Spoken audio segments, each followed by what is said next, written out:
Hello and welcome to the Choirlosophy Podcast, a weekly podcast whose mission is multifaceted. Each week when you tune in, you will find episodes that question best practices, challenge music education dogma, facilitate conversations about touchy topics, demonstrate pedagogies, and conversations where colleagues learn from each other. This is episode 291.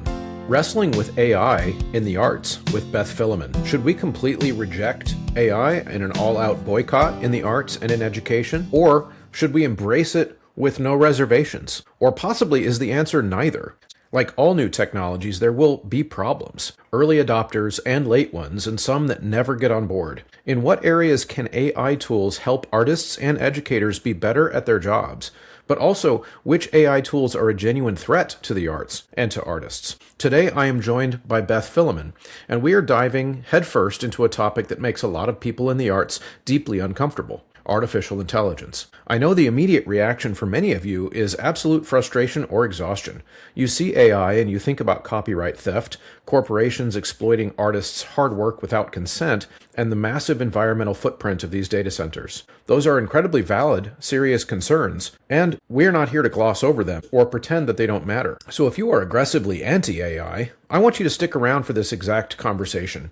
Beth and I spend a good chunk of this episode wrestling with those ethical minefields, the realities of intellectual property, and what this technological shift means for the future of composing, teaching, conducting, and the fine arts in general. But we also look at a very practical paradox: how keeping a human firmly in the loop of these tools might actually protect our time. We discuss how automation can handle the brutal administrative and data tasks that burn teachers out, ultimately freeing us up to spend more time focused on the embodiment of our art form itself, which is real human connection, real singing, real making art in the real world. It's a nuanced look at a messy topic, and you won't want to miss it. So jump in and stick around to the end, and of course, have your thoughts stimulated and challenged. I am sure someone will disagree with one or both of us in this episode. We actually want to continue that conversation over on the Choirlosophers Facebook group or over on the Substack, which you can find by searching Choirlosophy on Substack. Your music program or event deserves a platform that does it all, without the extra costs.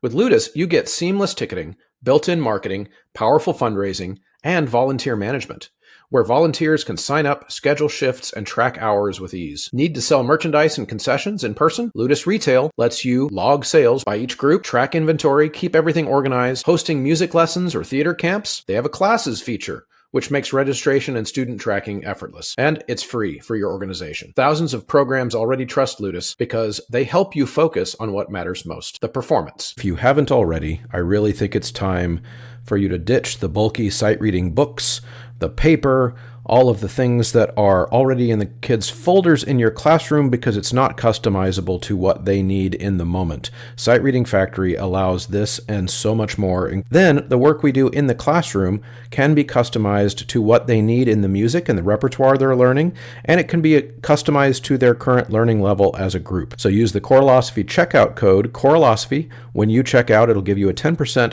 discount every time you get a membership for yourself and for all of your students, which is really, really important so they can do this at home. A big shout out goes to the producers and Inner Circle over at the Patreon page.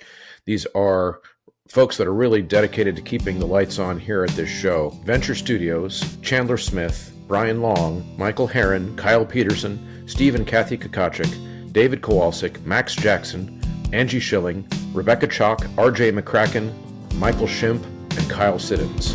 All right, everybody, I am here with Beth Philemon. Beth has been on the show before, but it's been a long time. And today she is here with me to talk about AI, and specifically how AI could be a tool for educators, for choir directors in ways that maybe we don't know, but also to bounce around some of the problems that people encounter with AI. So I'm excited to have this conversation. Beth, welcome. Thanks, Chris, for having me. I'm excited to be back. Well, catch us up, first of all. So Yeah. you've been on the show before, but what's been going on in your world the last few years? So, it's been quite a change since I think we last talked in the show context. I was a high school choir teacher last time I was on and had just kind of started Choir Baton. It was a fun duet episode we did together. I loved that camaraderie. Since then, I left teaching the classroom full time and got my MBA. I've been in the corporate world for the last 6 years and ironically and fittingly working in data storage. What kind of given me a lot of insights into this AI world in context I wouldn't have normally had. But at the beginning of this year, I am now out on my own. I'm doing some consulting with an AI firm out of the Bay Area for enterprises, as well as have a lot more things coming with Choir Baton and some other projects as well. So a lot of changes, but we always seem to hit it, I think, at these like pivotal life changes of recording together. So it's a great way to kick it off. Yeah, that's right. Now, I reached out to you about this episode because I saw you did a post on Choir Baton about AI. And my first thought was, in general, Beth might get a bunch of crap for this episode because AI is controversial. What led you to make that post, and what makes this an advocacy topic for you to care about right now? Yeah. I did get some flack too, and it's only just begun. I'm sure. As well. And this is where I think one of the things that we differ in, I feel like thrive in like the yeah. As my growing up, they would say like the conversation back and back. And I normally am not someone that like likes to jump into controversy as much as one might think. I don't know. But I highlight that because that is a component of why I feel so strongly about AI and our conversations about it. So the impetus for the episode, the impetus for continuing work I'll be doing on this, and the Instagram post that you saw as well is rooted in my experience. You know, the last 2.5 years when I was still in corporate, I was working primarily with teams on AI and innovation in an enterprise world. So I've seen it in a context outside of choral music. And then it's also begun to transform how I think and work as well. And I saw a similar shift, almost 10 years ago or so when social media was such a big deal. And I was like, let's talk about social media. Like, let's get choir on social media. And I kind of got scoffed at by a bunch of people and like, why would I post my choir on there? And then, lo and behold, now it seems almost crazy to think of a time when people weren't considering how they could talk about choir on social media. It's a social norm. So I think we're going to get to that place within AI, but there's a lot of things I think we really have to be aware of, because I understand the risks and the controversies as you outlined, and I know we'll talk about. But I also think we're at a greater risk if we don't think about these implications, and if we just say, I'm not going to use it. I'm against AI. It's much more nuanced than that, and we really put ourselves and our art form at risk if we do that. Yeah. Now, in general, with that premise, I agree. I heard a person on, it was kind of like a business roundtable podcast a while back, talk about how in the modern economy, in really all fields, it's not that AI or a robot is going to come and take your job. It's that a person who uses AI tools and you don't will take your job, and that's not quite the same thing. And so there's a lot of misconceptions about it. So let's first start, before we kind of dig into the meat of this conversation and how it relates to our choral colleagues. If someone were to say 1,000 square foot or 10,000 foot view, what is AI? How would you define it right now? Yeah. Well, so I high level branched into kind of 4 areas, right? So there's the classical AI, machine learning, generative, and agentic. And again, at the highest of high levels, classical AI is basically just like algorithms. I mean, it's not basically just algorithms, but it's been around for, 60 plus years. I could talk more on that, and if we get a chance, I'll go to. But then we get into this machine learning aspect of it, and this machine learning concept of artificial intelligence is kind of like doing exactly what it says. It's using machines to learn from the information provided to it. And we've been engaged with machine learning for a lot longer than I think people even realize. Like the CAPTCHAs that you have to click on something to determine, like spin this around to where these puzzles match up, or can you pick which one of these animals don't belong, or like which of these are not mammals, or something like that. Like when you're engaging with that, like that is machine learning. That is a form of AI, because you are training the models of which they understand. So, and it's, again, there's a lot more to it, but there's the machine learning part. And then what really popped off was when ChatGPT came about, right? And we begin to see people use these large language models to generate new content. And so that's where we get into the generative AI component. So it's basically like a GUI or an application that's sitting over this machine learning neural networks that are enabling the user to generate output from the models. And then again, which also speaks to the speed at which this technology is really changing. And the last couple of years, we've also seen agentic AI pop off. I don't know where I'm saying pop off. Do the kids still say pop off these days? They do occasionally. You're just hip. I'm so hip.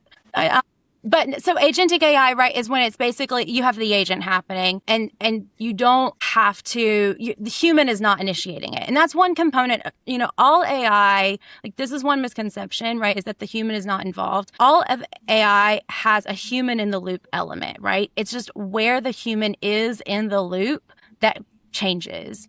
And that's what's so unique with agentic AI. And we really see, this even more changes happening to society long term because of this rise of agentic AI. The human is not initiating, the human is monitoring more. So I don't know, how does that fit in with what your thinking is with AI? Yeah, so I think that's about right. And I would only just add a couple things. So just to make sure people are following us with this, like most people right now are aware of the large language model or the generative type apps, the different apps that you use on your computer or on your phone where you ask it questions and it answers you better than Google search used to. But of course, then you also have to kind of be careful because we are all learning more and more about how some of the programs really want your attention in the same way that social media does, in which case they will glaze you and tell you your ideas are fantastic and you have to really work hard to get them to not do that. And so I think that's where most people are. I would be actually surprised. I would be surprised if a lot of choir directors know about the agentic stuff, just because it's more expensive and there's not a lot of financial incentive for us in our world to pay for an agentic bot. For example, I got to use one recently for a choir project, an agentic product, but I didn't have to pay for it because my brother has it for his business. And I needed to get a text message out to 400 alumni. And I couldn't, you can't just paste 400 phone numbers into like an iPhone or whatever. There's limits on that. And I was hitting my head against the wall trying to figure out how to do it. And my brother was like, I'll just tell my AI to do it. And so we preformed and you don't have to like give it a prompt. You just say, here's what we're trying to accomplish and here's the information, go do it. And then the program just goes and does it. It's a different thing than ChatGPT. So I thought I'd add those. No, and that's a great example because I hope I'm not skipping around too much, but that exact example that you just gave is why I think one of the many reasons why we need to pay attention to choral music to AI. Because even if you are listening to this episode and you're like, I just can't wait to hear all these reasons about why they are pro AI so I can say anti-AI, I refuse to use it, right? Like, even if you refuse to use AI, you have to consider how it is going to impact the world in which we live in and how people engage. And so that exact example that you just gave of knowing that your brother's business can employ agents to be able to personalize a message to 400 people at scale quickly. You might not be doing that as a choir director, but the companies that have the people in your choirs and the audiences that we are trying to reach and have come to concerts, more so not in a school setting where I'm thinking more like community audience members and things like that. But they are going to begin to get even more used to engaging in a world in which agents are there to readily respond or provide very personalized information to them, etc. And so that's going to change their expectations with how we engage just as a society. And then eventually that will also trickle down to how we engage audience members, how we reach potential students and so on and so forth. So that's your prerogative if you choose not to use AI, but there will be downstream impacts around how you operate as a choir director. Look at how we use social media and share so much more on social media now than we did 10 years ago. No, absolutely. And I do agree in general that comparison is valid of people thinking 10 years ago that it was bizarre to post choir things on social media. And now I would argue that you can't have a career in choral music without a social media presence. So it's gone to that other end of the spectrum where you cannot do it without that, because you need the social media presence to get gigs and presentation opportunities and all state choirs and all that kind of stuff. That's where it comes from. And I think we're also going to be in a situation maybe 10 years from now, or maybe 5 years from now even, where the arts nonprofits and the smaller organizations that are struggling for funding are still going to need the labor power that they can no longer afford, and that's going to come to them in the shape of an AI tool that they either won't know how to use, or they will have taken a hard moral stance against, and that rules them out of that advantage. So it's an interesting thing, but at the same time, I don't think that we should gloss over the moral stances, because there are legitimate issues. So let's talk about that. So if a person's listening to this and they have a hard stance against AI for whatever moral reason, let's talk about that, and we're going to try to do it justice here. So why, in your mind, why are the people who are anti-AI, where do you see that coming from? I think there's two layers I see. One is the outside layer. That is the data centers, the data privacy, the fear of training and inferencing models, stealing creativity, and the bias. Those are all very real fears, and we can dig down into those. But I also think there's an inner core to a lot of this too, is that it's just change and that it's different. And, I would start every year when I was in the classroom with this book called If You Can Read Music, Thank Guido d'Arezzo. And it's about how, and, people say like, Guido didn't really originate the do, re, mi, fa, so, but nonetheless, we have the Guidonian hand, and it talks about how when Guido had this idea to do a notation of music, people were like, why would I teach people how to read music? What would I do then as a choir director? And Guido's like, no, you would have different things to do as a choir director, right? Like, you're not going to be teaching by rote. You're going to teach them new literacy. And then, he doesn't say this in the book, but I bring this up with the students. We can add in phrasing, levels of musicality that you could do before, right? So it's not that you won't have a job to do anymore. It's that you'll have different things to do. And I think that's a very valid fear. People don't like change. People don't like doing things differently. And so I do think that is a core of some of this also, that people have some pushback around that we don't talk about as much, but is valid. What are your thoughts? Yeah. Well, let's actually dig into some of those more closely, just to make sure that we are exploring them. So the concerns with data centers, from my understanding, are use of land. So you've got to build these, and they're quite large. Like, some of the facilities are quite large. There was a recent controversy around a town in Utah, I believe, that was pretty much bought up by this company that's trying to build a data center. Of course, the town wanted them there because it was an economically depressed town, and they want the jobs. It's about 10,000 jobs or whatever, just to build the thing and to maintain it. And then, of course, the one of the ways that they accomplished this, or their goal is to accomplish this, was to buy up all of this acreage, because they're also buying up the water usage rights. So then you get into all of these concerns, environmental concerns that people have, and of course then the data service or data center company that's building it comes back and says, well, this water was going to get used anyway. But instead of using it for this, we're going to use it now for this. And so we're really repurposing water. We're not using more water. We're just using it up for a different thing. And so I think that's where a lot of those concerns come from. They seem to be, from what I hear, environmental based concerns are related to AI. Is that kind of what you hear too? Yeah.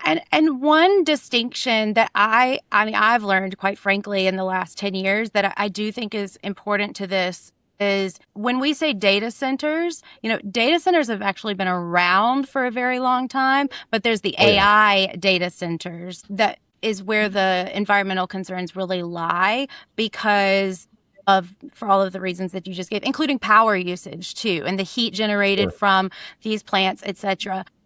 One thing I can say, because I was actively involved in it in the last company that I was at, was that we were working to build equipment that could handle the higher throughputs that AI requires with GPUs, all the techie things there, without as much energy engagement, right? And that's but one facet. I'm just talking about like one storage appliance. I'm not minimizing the concerns. I'm not minimizing the fact that there are environmental impacts, but I do want to highlight that companies that make up the components of these data centers are also actively working to make equipment that will help compensate for some of the challenges that we have today around the cooling and electricity, et cetera. Yeah.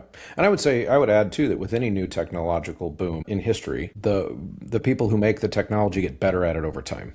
Exactly. So to pretend like this is suddenly a new thing, to have a new Mhm. technology that causes challenges economically or challenges environmentally would be kind of historically illiterate, number Right. one. And I also do want to think, just because it kind of drives me crazy, there is some misinformation about this topic too. Well, I want to, and my teenagers believe it hook, line, and sinker, but well, anytime somebody uses AI, they like to shame them for wasting all this water. Which, one of the things that drives me crazy about that is there is exactly the same amount of water on the planet Earth right now as there was 2,000 years ago. It's not going anywhere. It's not Mhm. like it's floating out into space. They use it to cool the machines, and then it flushes out, goes through the water cycle like we learn about in third grade, and it goes up into the clouds and gets filtered and comes back down as rain. And the water is not going anywhere. What is a legitimate? So that part's not legitimate. Like the Mhm. water's going to go away. What is legitimate, of course, is within a local area. If they are water starved, so to speak, if there are droughts and like access to water problems, Mhm. you definitely would not want a data center being built there to also Right. add to the burden of water. So I would say there are local environmental issues that are Right. legitimate, but global ones that maybe aren't. Right. Right.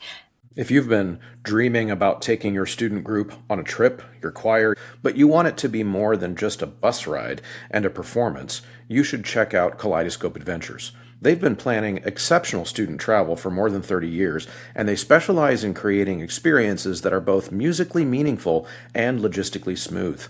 From performance opportunities to workshops and clinics, the Kaleidoscope Adventures team handles the details from start to finish so you can focus on your singers.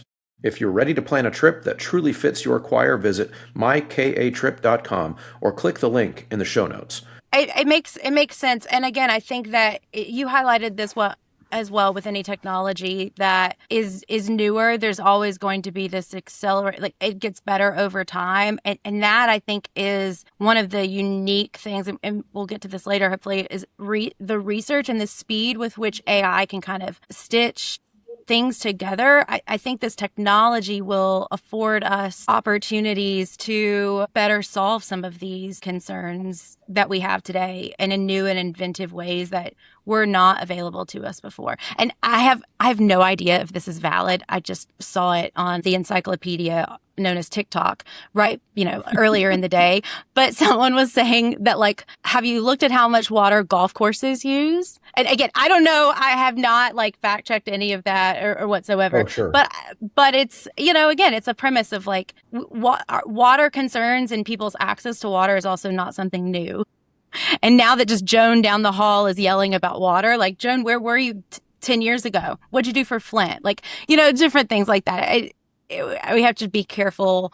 No, I think I know what you're getting at. Ultimately, it's a question of perspective. Pretending like any new technology exists in a vacuum, where suddenly any is silly, and I think some people do that. There is an underlying bias towards anything that is, I think you said this earlier, anything that is change, and specifically Mhm. anything that is Right. perceived as progress. Because for a lot of people, and I have sympathy for this view, because for humans, anytime we see something as that is new, that is being presented as progress, we're going to feel a little bit, I guess, defensive, Mhm. because what are you saying, the way I used to do it is not good enough? Like there's going to be that reaction that people kind of cling to the way that things used to be, and so it's going to cause a lot of these things. And one of the controversies too related to it that I think we should definitely hit before we get into Mhm. some of the ways that somebody could use AI, we should talk about the ethical Yeah. intellectual property issues, especially because for us in the arts, that's Right. probably the number one beef, like AI beef, that I see on my social media channels related to Mhm. choreography. Anytime I've ever used some kind of an image that looks like it might be AI, or anytime I make a post asking people about AI over the years, the last Mhm. couple of years,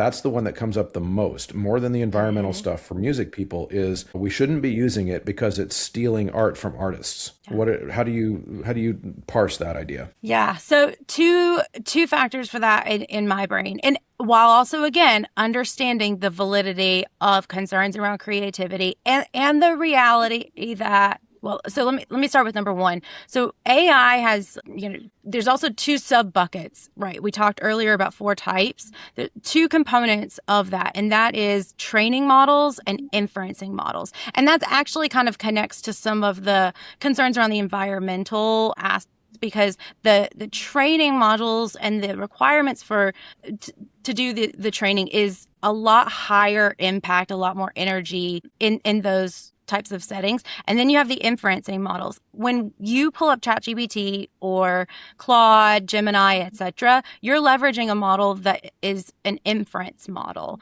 right? And so I think there's a misconception that if I pull up ChatGPT and I type a poem that I wrote painstakingly into it, that ChatGPT is going to take that poem and send it back into the world to possibly give someone else, and that they would have access to that poem. And that is not really kind of how it happens, because the training side of the data inputs that are put into these large language models, such as ChatGPT and Claude, that information, depending on if, ChatGPT, if you're on a paid model or not, that will determine if they would theoretically take your inputs and send it back to their training models. But nonetheless, and let's just say for the sake of arguments, anything that you put into ChatGPT, Claude, or Gemini is going to be sent back to an inferencing model or back to a training model. Then that is still going into like a variety of different algorithms and scraping and changing it and going, it's like mixing it back into the pot there to then come out. So I don't know if that resonates with you. That's one thing I've seen with people talking about fear of the creativity, is that I think there's a misconception that if they put something in, it's liable for someone else to get it directly out. What are your thoughts there? I think yes, that is a misconception some people have. It's also, to me, the way you just described what it's doing. It's a layperson's description, of course. We're both lay people with how Right. these programs are designed. But you're also describing how humans create things too. Right. Like that, it's AI. It is different. There are some important differences, and so I don't want to make it seem like I'm saying that AI is a human, but Right. in terms of like art creation, every piece of art that's ever been created has been influenced by seeing tiny, I can picture like almost like you're looking at a mosaic, so to speak, where our brain inputs all of these pieces of information about a painting or about a song. And when we create a painting or a song, we are creating some rearranged version of all the sounds and the sights and the colors and all the things that we've seen in the past. And essentially that's what AI is doing. It's not like it's taking combinations of elements of all of those things. It is not taking the actual painting or the actual song.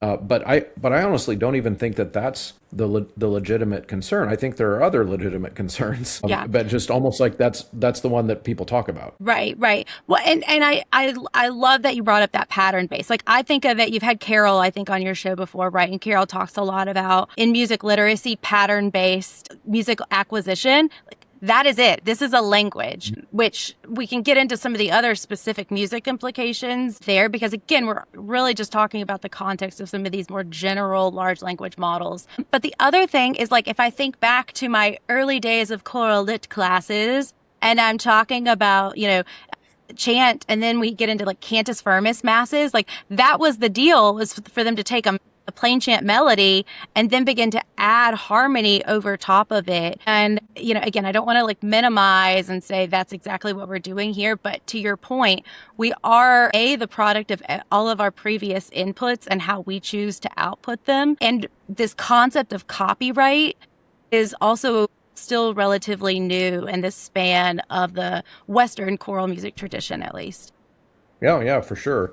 And it's a fine line of what would be considered a copyright violation, and that's why we have courts. So, I mean, my personal view on it would be that an AI company should be just as liable as a person should be if it turns out that they are plagiarizing someone's work and generating it out as new work. That would be illegal. And I don't know this, I'm not a lawyer, I'm not the state of whether or not they would be liable for that. But at the same time, that same line would be drawn in a court where somebody says, okay, well, this song sounds an awful lot like mine. And then there would be a process for determining, well, is it enough like yours to be considered a copyright violation? And I don't see that as changing. Like that principle should still be there with AI. Yeah, that is going to be very interesting legislation to see what happens because, I know we're talking about the perils of AI right now, but interestingly enough, a good friend of mine, Paul Carey, who's a composer, people like Play With Your Food, Peace on Earth, and Lots of Little Crickets. Those are two of his big ones. But he made a Facebook post a month or two ago that his ASCAP royalties are much higher right now so we're talking about songs in the context of legality and if there's plagiarizing or not, but AI is enabling us to even track song usage even more to pay people that way. And I bring that up because as you were talking, I was thinking like, I don't know how viable, I don't know how viable it will be to want to continue to make a living off of dare I say, I don't want to say composing, but I'm going to say composing. Like, I mean, it will always be a career, but it's like how we've seen in the contemporary music world shift where those artists used to make a lot of money by selling CDs. And now that's not where they get their money from, is in that context. And so it will be very interesting to see how that changes. But one challenge, sorry, no, I'm jumping around a bit, but one thing we didn't touch on, but particularly pertains to this, is when we talk about the training models and the inferencing models, the training models, this is one unfortunate thing. They did use whatever information out there they could find to use these training models. And I've seen that a lot of creatives have a lot of frustration, and understandably so, to an extent, that their work could have been used in those training of models. And without their consent. Correct. Right. Yeah. But to our other point, right? Like, how is that any different than in some cases someone listening to a song and that giving them inspiration for something else? And they're a listener in that context and not a machine. To me, and that's why I like to keep the principles as consistent as possible in general, where if the AI company was acquiring that information illegally in some way, in other words, it's a song that you normally have to pay for. So if you're going to pay for this song and then train your AI with it, that's fine. But if you didn't pay for it, then in other words, that's a way that I sell my consent essentially for my song, is that I sell it to you. And I don't know that that's what's happening. I'm just saying, for me, that would be the principle. Like, if you acquire it legally, then fine. If I don't get to tell you what you're going to do with my song after you buy it from me. You bought it from me. It's yours now. I don't even know though today. I will purchase records today still, but like majority of my music I don't purchase like I used to, right, on iTunes or a CD. I stream a lot of it.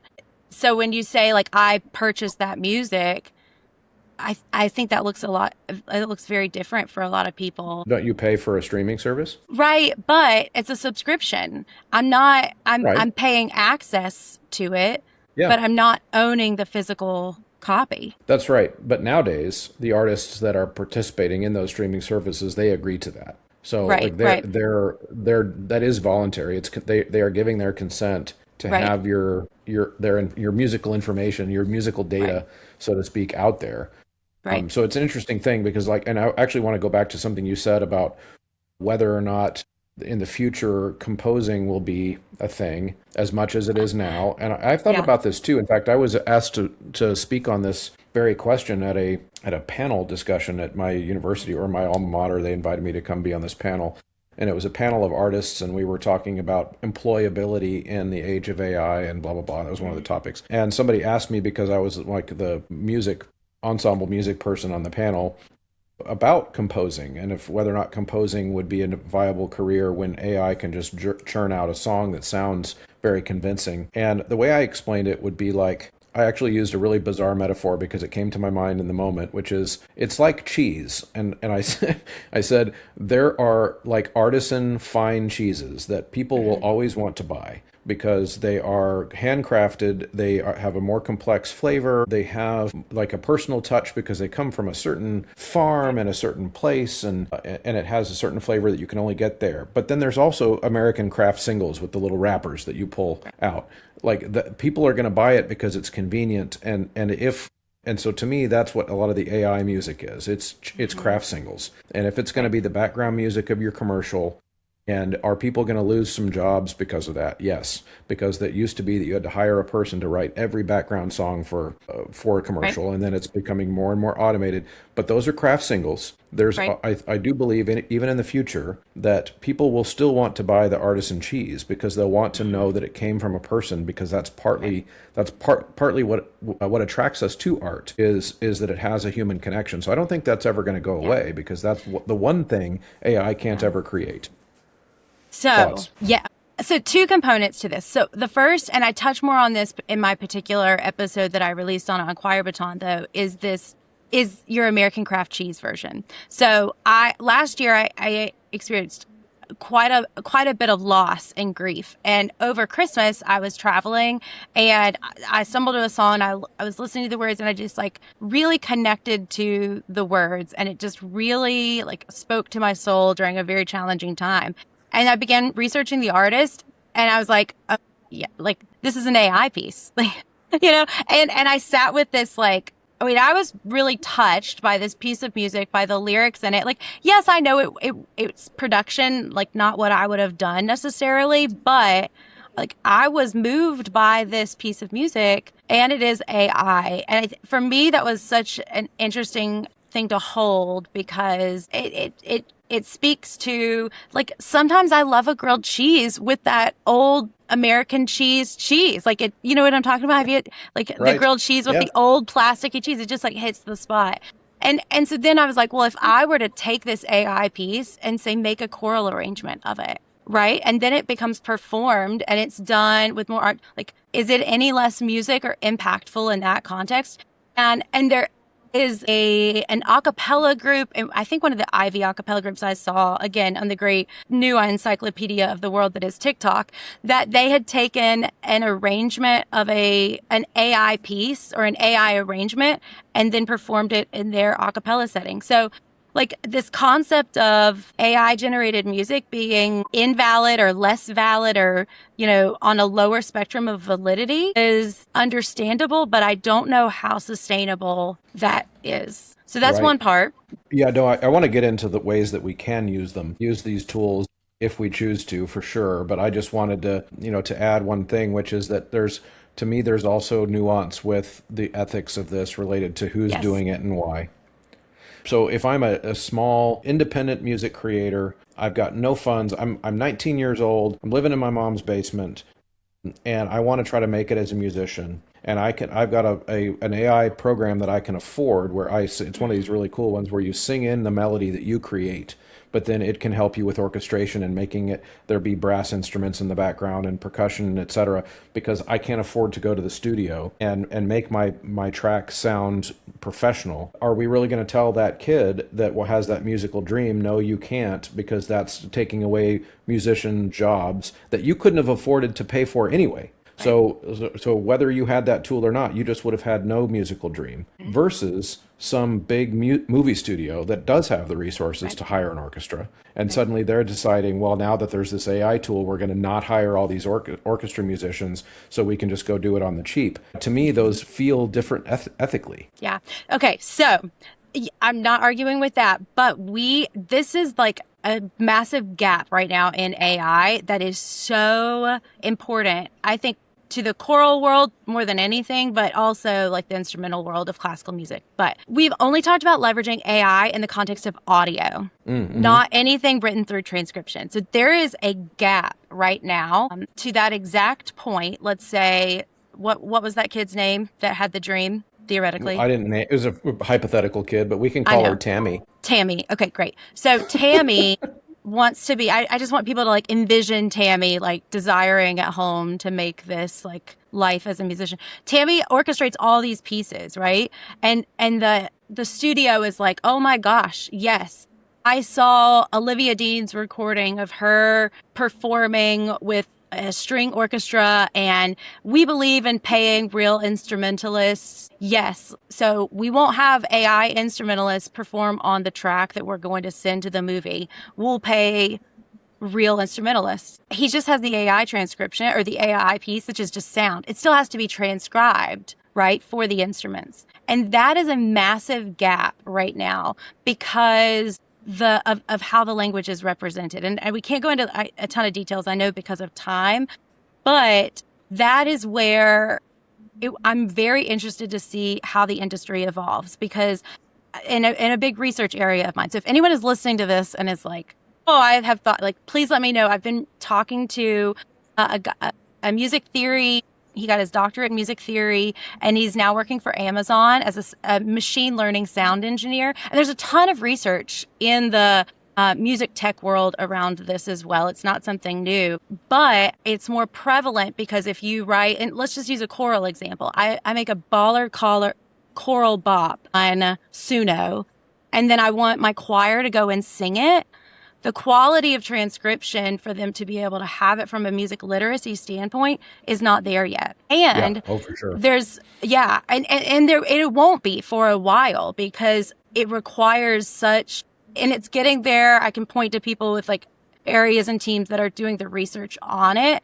But what that process is going to look like and how it will be usable for us is going to be very important because it will impact how much we are able to use it. And there's also some research being done on how effective it is to give prompting feedback on audio-based AI as well, right? You can't go, well, in measure 27, I actually want that to be, a half note and not a whole note. Like the programs are not equipped enough to receive specific feedback to fine tune the music like we would if there was a standard notation that we were able to look at, or even a time-based notation as well. There's a really cool study made last year about it. So I think that's another interesting thing to see how that evolves. It will get there, but again, this is a reason why we need to be understanding this technology and be a part of the conversation. Because if we are the users of it, there will be specific things that we will be wanting to include in the technological developments that if our voices aren't there, they're not going to be taken into account, Right. And that is another risk we didn't touch on is bias. Bias that's represented in these large language models. There's absolutely bias there. Opportunity, I think this gives us. Exactly. Yeah. It's for us to talk about the bias in a different way than maybe we've been able to before, because it kind of depersonalizes it by saying it's the AI, but to your point. Yeah, they have a designer. Right. With values that are instilled in the program, for sure. But if it's okay, I'd like to kind of take this in a slightly different direction before we're done, because I want to make sure we don't miss it, which is that I think we're talking a lot about right now about the AI, the side of the AI issue related to the creating of the music, et cetera. But I would imagine most people listening to this, at least in the span of their teaching and conducting careers, probably won't use it for that because they're going to be too busy teaching real human children to do music. What about the other AI tools and ways that a person could be using AI for streamlining their workload so that they have the ability to spend more time interacting with humans doing music? Kind of like we said at the very beginning of like, are we going to use these tools to free up more of our time so that we can be more effective as employees? So let's talk about that. Do you have certain like ways that you can see this working well for teachers and for choir directors? Oh yeah, I've already been using it too in several different ways for my own rehearsals and for rehearsals that I've sat in. I think the easiest and the most underrated opportunity is grab your phone and hit record on a rehearsal. Now, you do have to be mindful of like names that are potentially set out. Like I have an iPhone. My iPhone takes a transcription.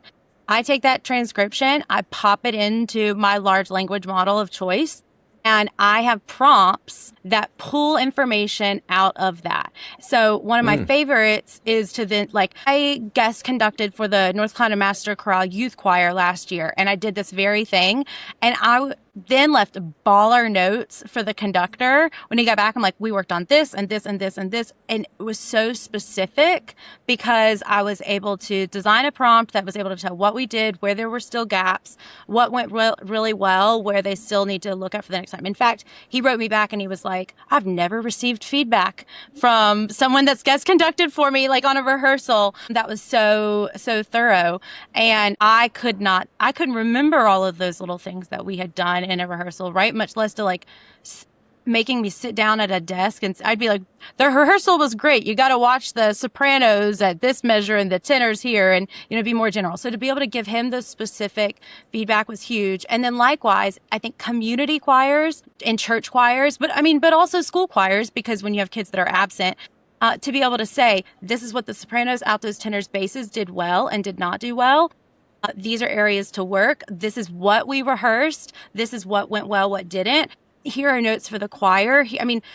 So I've done this in a couple different contexts and shared it with conductors, and they've been really amazed by what you can pull from that. So I think that is like the easiest way to test the waters. And then also with that data collection matter as well is a chance for you to begin to evaluate your own teaching. So I sat in a guest rehearsal a couple weeks ago with a very prominent choral conductor, recently retired from the university setting, and I did this with his rehearsal, and it was a challenging rehearsal because it was he'd only had a couple rehearsals with them, and they were not your average, it was just, they had a lot of opportunity for growth. And it was really great to see his brain working, because he was constantly having to decide, like, do I touch this? Do I not touch this? Right?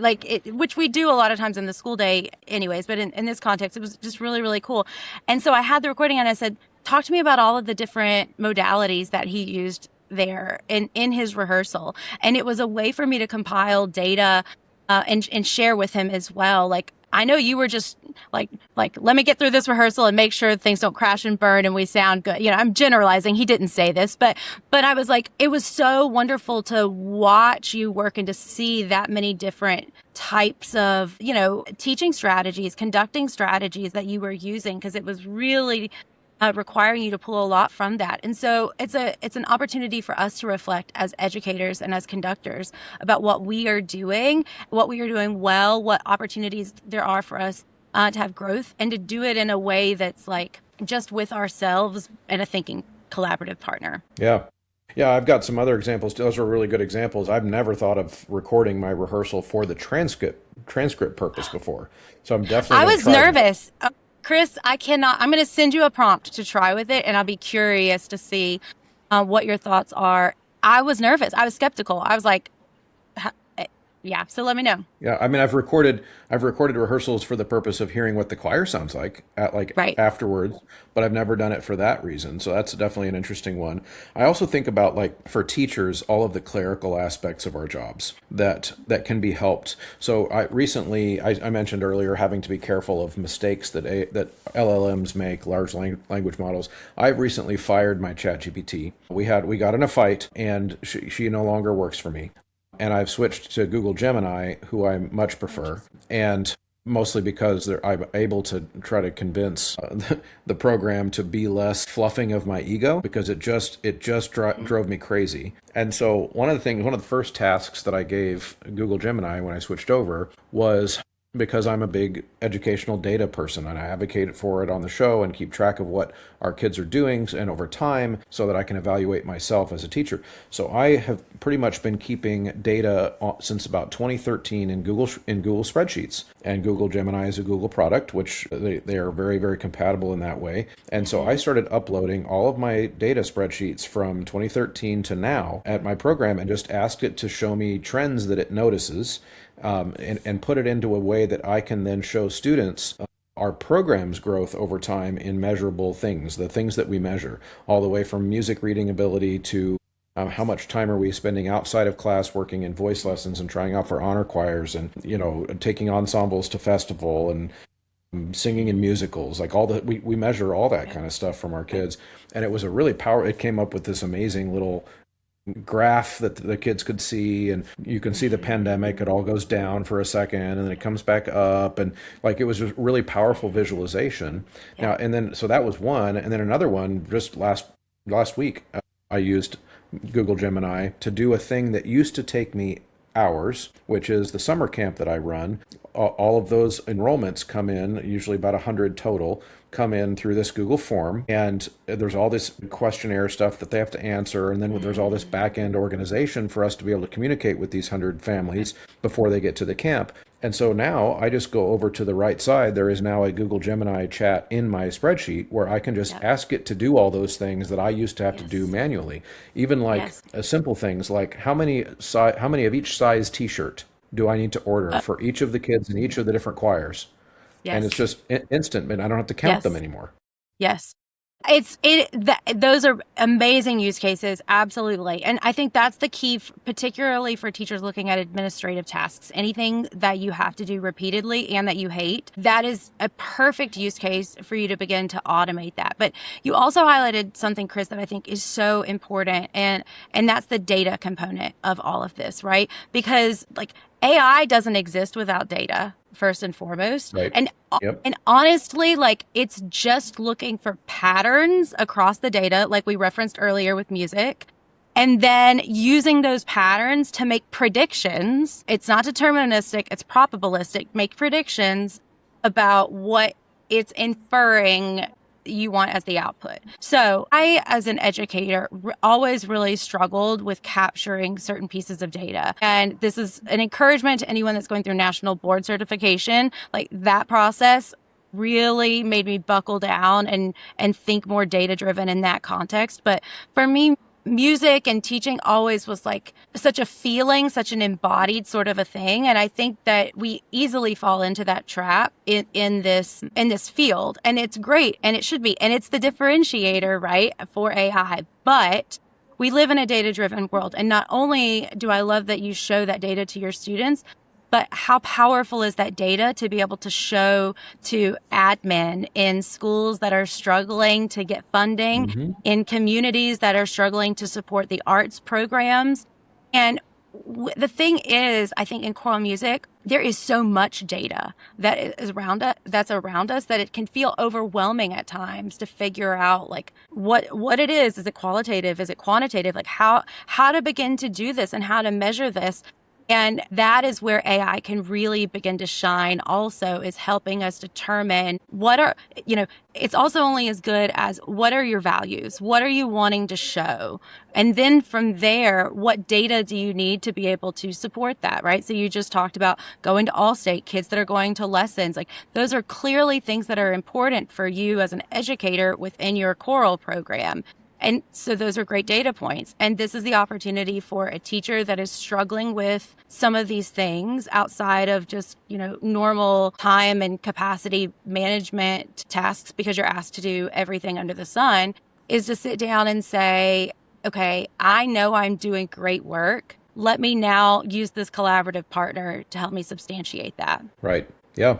No, it's absolutely right. And I think as those LLMs they all seem to be moving towards agent models anyway. They like even the more expensive ones that are truly agents, the cheaper ones, like I do the $20 a month Google Gemini.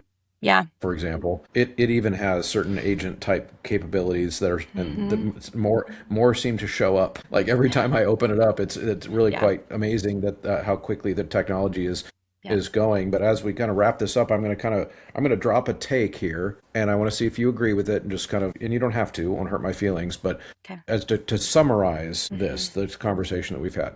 So from my recollection, essentially, I would say that we've been talking about how AI is not a perfect tool. There are mistakes, and humans need to be in the loop, or else there are problems. There are ethical issues to try to not just dance around, but really to wrestle with and try to figure out how we're using it in a way that is defensible morally and ethically. And then at the same time, the world is going to go this direction, whether we like it or not. So being educated about how to use these tools is crucial if you want to be a productive employee in the next 20 years. That's my little summary. How do you feel about that summary? Yeah. No, I am in complete alignment with it. And you, even just to double down on your last point and to give the example, you just said every time I log into Gemini, there's a new feature available. And that is why it is so important. It is changing so fast. And it's not that you'll be left behind, but you're going to have to catch up in some capacity at some point. So begin to at least understand the components of it, because it's not going anywhere. And you not being a part of the conversation is not, I don't think, a viable way for us to also show up and be a part of the conversation and the change, and how we can illustrate and be leaders within the arts industry too, right? Every arts industry is looking at how this is going to impact them. So why can't we also lead in the choral music world around how we are adopting this technology to really promote and substantiate the beauty of what we do, which is the embodiment component of life. Yeah. So we can be more present with the humans that the art form is about. Yes. A lot of these tools can do tasks for us that we wouldn't have been able to afford to pay someone else to do anyway. And so now you have that opportunity if you're using the tool well and if you're educating yourself well. Right. So Beth, I appreciate you joining me for this time. Anything you want to leave us with that I didn't let you say? I don't think that's the case. Thank you for having me on. Thank you for having these conversations. I really appreciate them. I appreciate the fact that we're talking about this, and it's going to be hard and painful and things are going to change, but I love choral music, and I think it's changed my life for so many ways. And the ways in which I engage in using AI to help me in a lot of my missions of like more people singing and so on and so forth, just further substantiate to me how special it is that like no other art form is about making art with just our human voice and voices together. And that is so special. And so let's use this extra tool to help get more people singing. Absolutely. Thank you, Beth, for your time. Thanks, Chris. Thanks, bye. Thank you so much for sticking around to the end of a conversation. If you are still hearing my voice, that means you're one of the MVPs, one of the diehards, one of the real ones, as the kids say. So if you are willing on the way out to check out a few different ways that you can help me continue to make this show high quality. One, use the promo code. That's the biggest one. At Sight Reading Factory, at mymusicfolders.com, at mychoirropes.com, at graphitepublishing.com, and endeavormusicpublishing.com. All of those take the Choralosophy checkout code. And of course, now the newest one is 3-Minute Theory. You can get a 15% discount when you enter Choralosophy at checkout there. And of course, going to Apple Podcasts and leaving a positive review is very helpful there, and sharing the episodes to your colleagues in real life and on social media. All of those things are incredibly helpful and allow me to continue to create this resource for you.